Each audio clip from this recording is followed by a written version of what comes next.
Olha, não dá para entender o audiovisual de São Paulo sem perceber o movimento do vídeo independente dos anos 80. E para falar sobre isso, está aqui de um lado o Marcelo Machado, que sem nenhuma outorga especial era o líder desse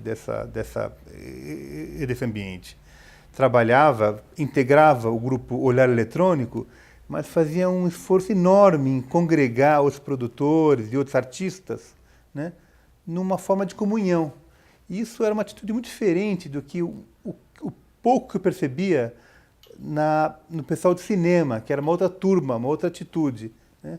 E acho que essa atitude agregadora foi o que levou muita gente também a fazer vídeo nos anos 80, que com suas características, e nos anos 90 se desenvolveu de uma outra maneira, e hoje aqui nos anos 10, né, 2010, estamos nessa forma absolutamente vitoriosa, por uma maneira, que todo mundo faz vídeo e exibe, mas também isso exige problemas, e a vida não é necessariamente melhor do que já foi. Então, um pouco para reviver esse período dos anos 80, né, até essa complexidade de hoje que a gente também luta para imaginar, eu tenho o prazer de ouvir o Marcelo Machado.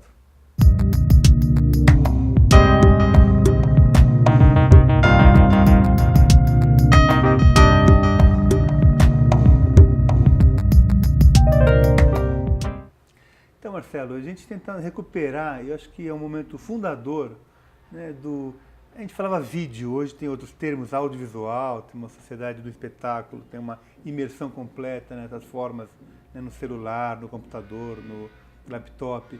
Mas você estava bem no epicentro desse começo, né? Vamos tentar lembrar São Paulo dos anos 80? Vamos. Bom, eu sou de Araraquara, né? Eu vim para São Paulo em 76. Então eu me formei em 81. É também o ano que a gente começou o Olhar Eletrônico. Em 81 eu fui ao Japão buscar a ilha de edição, que foi o que deu início ao Olhar Eletrônico. Né? O Fernando já tinha câmera, Fernando Meirelles, ele já tinha uma câmera de vídeo. E era vídeo Umatic, que era vídeo industrial, era semi-profissional, né? Então, o Fernando tinha comprado uma câmera e eu fui buscar uma ilha de edição. Então, 81 para mim é o meu primeiro ano de vídeo, é o começo da década e é também o fim da minha vida estudantil, o começo da vida profissional, assim que começa a década de 80 para mim. É dentro dessa perspectiva, assim, então agora eu não vou ser arquiteto mesmo, eu tinha estudado arquitetura. Vou trabalhar com vídeo, com televisão. E, é claro, tinha um contexto político, a gente vinha da universidade no momento de pré-abertura, né? Então a gente tinha sido a geração que tinha voltado para as ruas, tinha reiniciado o movimento estudantil, já se falava muito em abertura, o clima era já de um pouco conquistar espaços, já não era mais aquele temor dos militares, pelo contrário, uma vontade de meter o pé na porta, esse negócio vai ter que mudar, como mudou. E esse era o contexto assim político em que eu deixava de ser estudante e passava a ser profissional de uma coisa que para mim era absolutamente desconhecida. Isso é uma coisa importante eu dizer assim. O vídeo, quando eu comecei, não era uma coisa que eu vinha fazendo, é uma coisa que eu comecei ali a fazer. E antes de ir para o Japão, para você ter uma ideia, teve uma tarde que eu fui na casa do Fernando, ele me mostrou como funcionava a câmera, a gente gravou umas coisas assim no quintal da casa dos pais dele, só para eu tomar contato, e o próximo passo foi embarcar para o Japão para buscar uma ilha de edição. E depois desencaixotar essa ilha de edição e falar como que funciona esse negócio. Então, o Fernando tinha feito um pequeno estágio na TV Cultura, conhecia um pouco do processo. Mas até cabear a ilha, botar ela para funcionar, pegar o manual, não tinha ninguém para ensinar para a gente. Pegar o manual da ilha de edição, uma tique, cabear, bater um pouco cabeça, e agora, como a gente faz? Ligava na Sony, a Sony falou, olha, para a gente é uma coisa nova, vocês não são televisão, a gente então vai tentar dar um suporte técnico para vocês, de uma maneira que é nova para a gente também, mas talvez se vocês pudessem ter algum técnico de televisão que passasse aí uma vez por semana para ensinar alguma coisa. Aí nós desenhamos um móvel assim de madeira para botar a ilha nós mesmos, assim é bom, vamos deixar ela meio assim, o controle remoto meio inclinado. Estou tentando te dizer assim, né, que para o começo da década de 80 é o começo de muita coisa, inclusive o começo de uma atividade que para mim eu não tinha exatamente ideia do que era. E por que você entrou nisso? Eu entrei nisso porque assim, eu quando vim fazer a faculdade de arquitetura, eu pensei muito em fazer comunicações. Eu só não fiz comunicações, meus pais me desincentivaram muito, disseram, olha, é uma carreira muito aberta. Eles não sabiam o que era exatamente comunicações. Isso aí não é uma profissão, isso é uma carreira muito aberta. Você gosta de desenhar, faz arquitetura, faz alguma coisa que você possa ter um trabalho, sabe? E nem meu pai nem minha mãe têm formação universitária. Os dois têm uma formação, minha mãe normal, ela é professora, ela foi, meu pai técnico de contabilidade. Então eles também não tinham muito esclarecimento sobre essas áreas de humanas, comunicação, essas coisas. Eu fiz arquitetura atraído muito pela FAO. A escola era muito interessante. Quando você ia no prédio da FAO, que você via o prédio da FAO, você falava, aqui é um negócio, aqui é muito interessante. Aí você ia na ECA, via o prédio da ECA, né? Então, eu fui fazer arquitetura um pouco assim, sabe? Meus pais me desestimulando a fazer comunicação e eu muito interessado pela ágora, pela aquela coisa que a FAO é muito interessante. Mas eu era um cara muito de comunicação, sempre fui. Já tinha feito no colégio, tinha feito campanha do Grêmio, tinha dado super certo, fazia jornalzinho do Grêmio lá em Araraquara, fazia festival de música no colégio. Já tinha uma vontade assim de ir para essa área mais ligada às artes, à comunicação. Então, quando eu me formei na FAO, eu sentia que eu não era um arquiteto. Tanto que eu tranquei depois que fiz todos os créditos, os 4 anos, eu tranquei a faculdade, fiquei 1 ano e pouco viajando pela América, aqui, América Latina, tudo de carona, aquela coisa, pegar a estrada, né? Com essa intenção um pouco de busca, de tentar entender o que seria possível, e agora, né? E quando eu voltei, já estavam o Paulo e o Fernando com essa ideia do olhar eletrônico, e o Beto Salatini, que tinha viajado comigo, tinha ficado em Nova York, já trabalhando na Globo, conseguiu um emprego na Globo, de assistente de edição, assim, também interessado em vídeo, televisão, estava pensando um pouco nessas coisas. E aí, quando o Paulo e o Fernando falaram que queriam montar uma produtora, que o vídeo era uma coisa nova, etc., eu falei, eu vou entrar nesse negócio, assim. Mas foi uma decisão de semanas. Entre eu chegar no Brasil dessa viagem que eu fiz para pensar na vida e ir para o Japão, 1 mês. Entre a decisão de entrar numa produtora de vídeo, 2 semanas. Tinha que entrar com dinheiro, a sociedade implicava cada um pôr uma parte da ilha de edição. E meu pai falou, você tem que trabalhar, ganhar seu dinheiro. Agora já paguei, você já estudou, agora é com você. Mas minha avó tinha um dinheiro lá, me emprestou. Falei, vó, eu devolvo, a gente vai trabalhar e tal. E uma avó muito querida, assim, uma pessoa que me deu várias orientações assim na vida, ela me deu o dinheiro. E aí eu entrei e nós começamos desse jeito, como é que cabeia a ilha de edição, como é que opera, como é que dá manutenção nesse negócio. E lembro que, por exemplo, o pessoal da TV Tudo, Tadeu, Walter Silveira, Tadeu Django, Walter Silveira, Prioli, Neymar Condes, eles tinham estudado na ECA, eles tinham estudado comunicação, eles já tinham feito com vídeo de 2 polegadas, quadruplex, várias experiências, eles sabiam do que eles estavam falando. E eu lembro que o Tadeu, por exemplo, nesses primeiros meses da ilha, veio, a gente fez uns vídeos juntos, assim, ele um pouco aprendendo também, porque ele não conhecia o Matic, era para ele também uma primeira experiência em ilha de edição, mas ele tinha um pouco da dinâmica, a ideia de como... Então vamos fazer uns vídeos juntos, vamos... Então, quando a gente fala vídeo experimental nos anos 80, não tem esse sentido da experimentação artística como a busca dos caminhos. Era experimentação de saber como isso funciona. Como é que essa máquina funciona? Como é que essa linguagem funciona? Eu acho que isso, nesse contexto de abertura política, essa conjunção dessa ingenuidade, dessa falta de experiência, mas também falta de trava, falta de censura, de você ser uma pessoa que está aprendendo, que está se permitindo, com um ambiente de mudança política, de questionamento e tal, criou uma conjunção muito favorável para a gente, muito boa. Porque a gente ia experimentando, desde a parte técnica, a parte de linguagem, até os conteúdos, e ia fazendo as coisas que, enfim, transformaram o Olhar Eletrônico num grupo assim referencial aí desse momento, né? Mas quando você vê, eu acho que se alguém um dia, você mesmo, se um dia voltar a ver esses trabalhos que a gente fez nos anos 80, como Marli Normal, Do Outro Lado da Sua Casa, que são os mais conhecidos, mas tantos outros, Brasília, né? Garotos do Subúrbio, pensa nisso, dá uma olhada como eles são toscos, assim, como eles são feitos de uma maneira muito simplória até como linguagem, né? Mas com muito vigor e muita busca e muito interesse e uma inquietação que é juvenil, assim, que é super juvenil. Vocês não pensam em editar um DVD com esses filmes? A gente pensou em fazer uma série na Cultura de 12 horas com todo o material do acervo.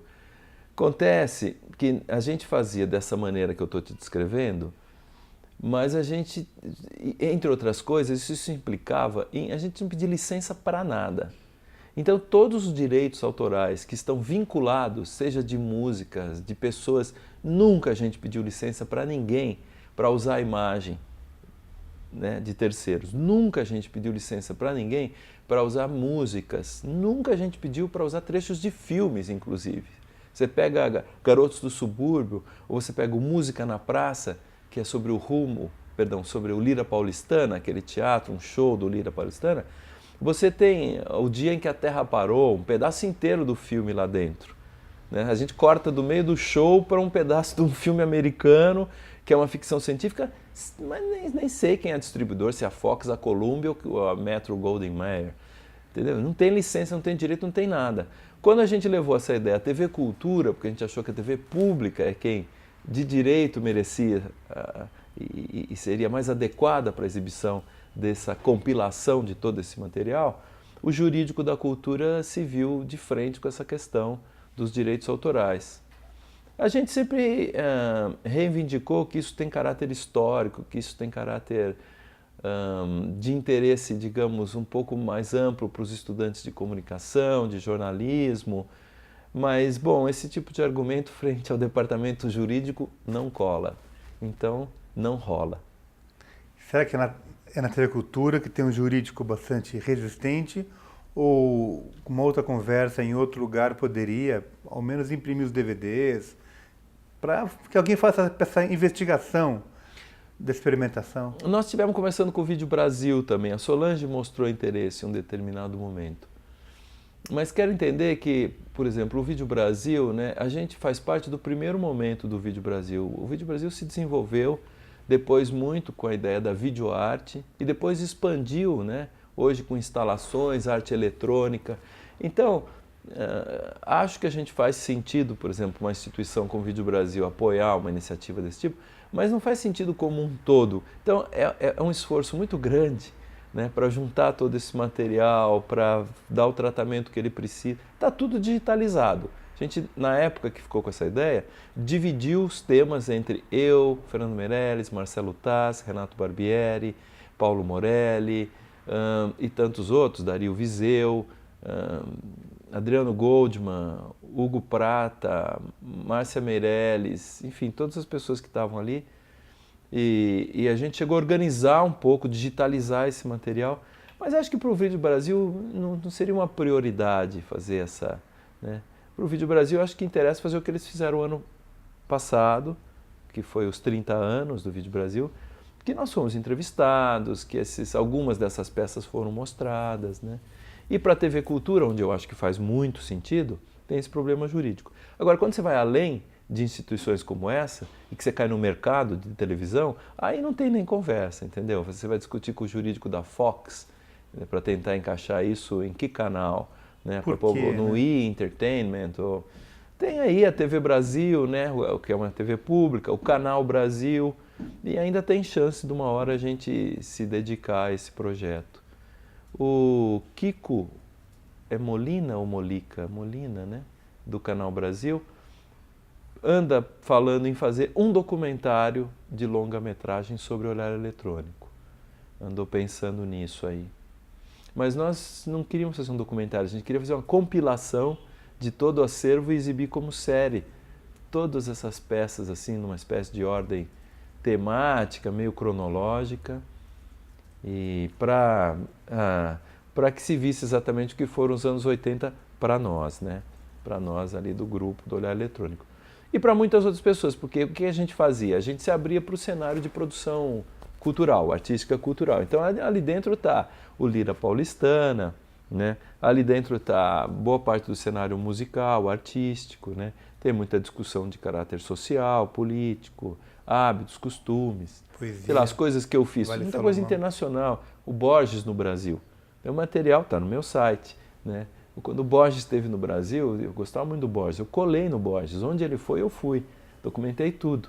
O material bruto foi apagado, mas existe uma edição do Borges no Brasil. Quando o Keith Haring, o grafiteiro, esteve no Brasil, também na década de 80, colei no Keith Haring.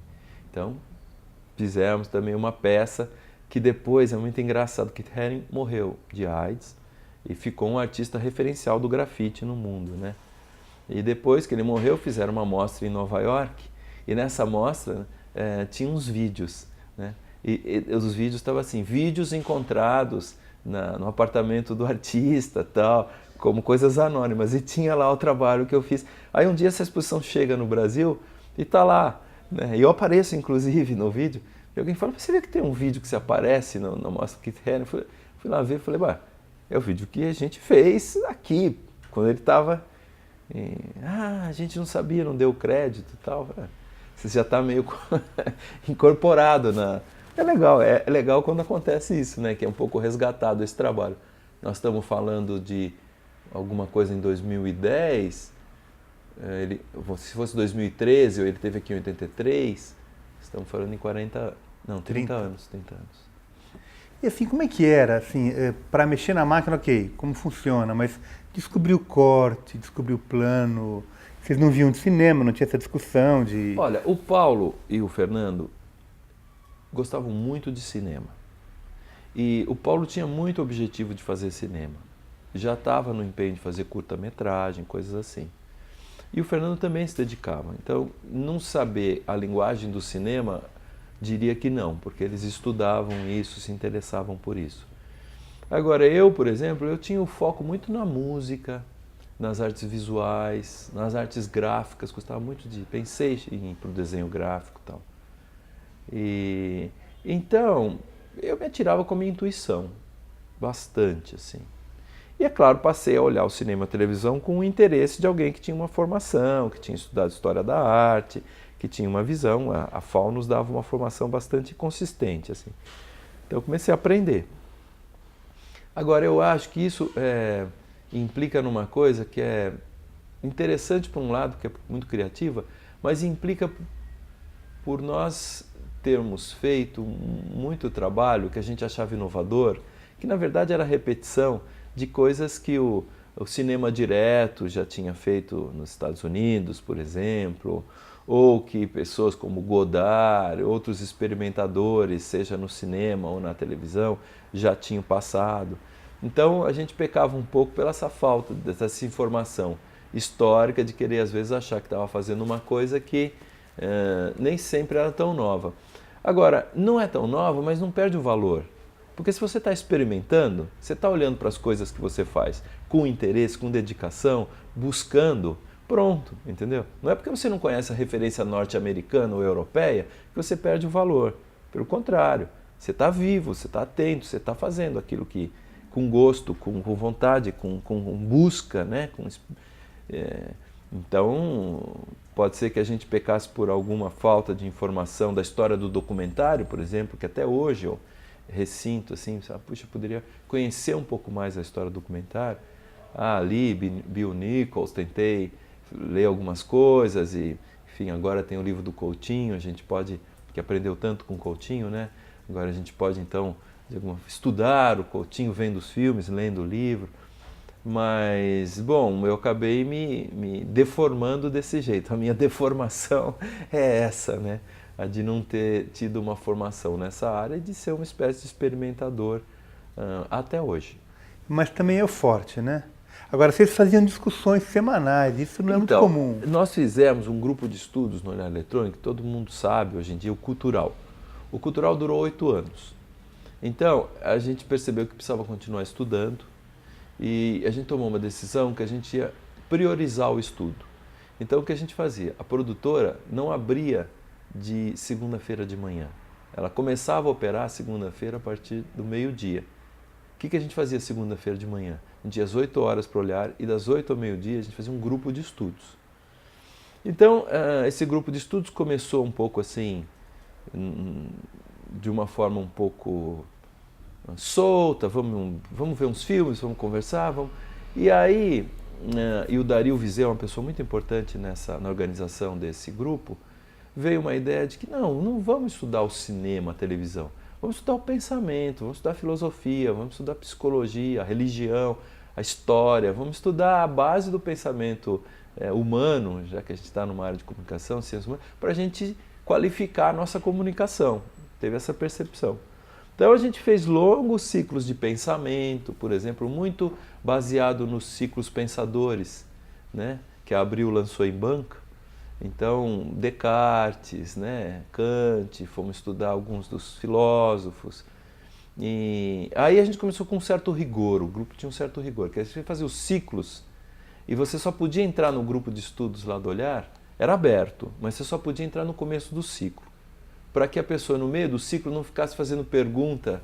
Cada vez que entra alguma pessoa nova, mas não sei o quê, mas você não leu Platão, mas você não leu... né? Então, a gente fazia os ciclos, às vezes de 6 meses e tal, e nesse ciclo tinha que chegar até o fim.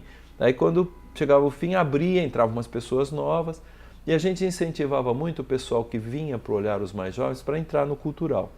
Alguns entravam, outros não, né? Estou dizendo quem eram os mais novos. Mais novos na hierarquia, porque era uma coisa muito pouco hierarquizada, né? Todo mundo fazia de tudo. Isso é legal a gente falar. Mas tinha uma pequena hierarquia que tinha assim, tinha um negócio muito pesado que era o gravador. Hoje as câmeras são camcorders, câmera com gravador. Era a câmera separada do gravador. O gravador era pesado, ele pesava 6, 7, às vezes 8 quilos no gravador. Nosso era um dos bem pesados. Então quem entrava carregava o gravador, que era uma função que era assim, você tinha que dar play, rec, stop, né? Você punha para gravar, né? Você tinha que deixar o gravador na posição para gravar. E aí a câmera disparava. E isso era preso por um cabo, né? Entre o gravador e a câmera. Então quem entrava para carregar o gravador. O pessoal ali que entrava com 14 anos, 15 anos, teve gente que entrou com essa idade no Olhar. Ou mesmo que estava na faculdade, que vinha ser estagiário, ia ser operador de VT, como chamava, operador de VT, carregar o gravador, play, rec, stop. E a pause também dava pausa. E essas pessoas que vinham, que eram os meninos mais assim, às vezes sem formação, teve vários que entraram sem ter formação universitária. A gente dizia, então vem estudar também.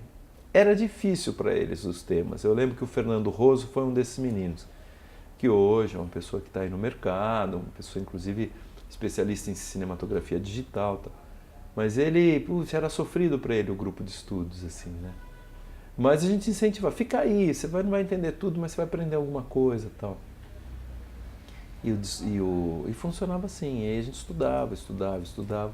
Mas é engraçada essa opção, a gente não partiu para estudar, por exemplo, o cinema e a televisão de novo, entendeu? De novo, uma espécie de negação sobre uma base mais técnica ou mais específica, né?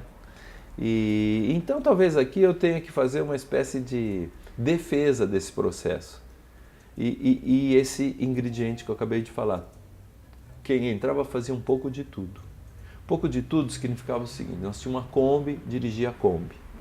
Carregar equipamento, carregar a Kombi, descarregar nas locações.